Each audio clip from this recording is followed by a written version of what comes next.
bitirmədən digər iştirakçımızı sizin diqqətinizə çatdıraq.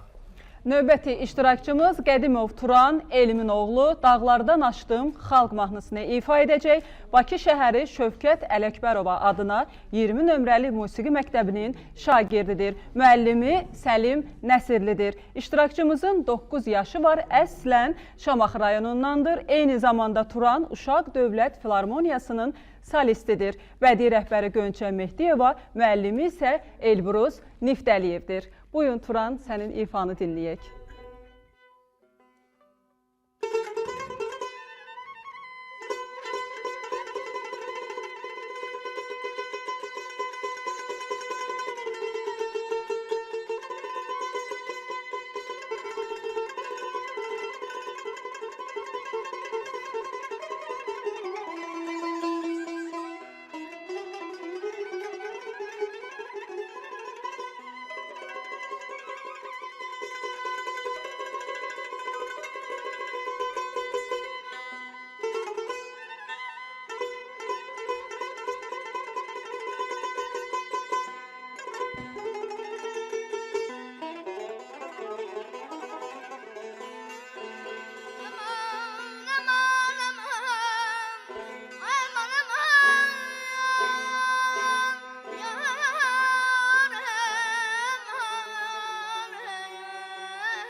Təşəkkür edirik. Qədimov Turan Elmin oğlu Dağlardan Aşdım xalq mahnısını ifa Və etdi. budur. Budur bizim dəyərli sənətkarlarımız öz ballarını artıq Sağ verdilər. olsun Nuriye xanımla Nuriye yəqin xanım da işimiz 10 bal eyni.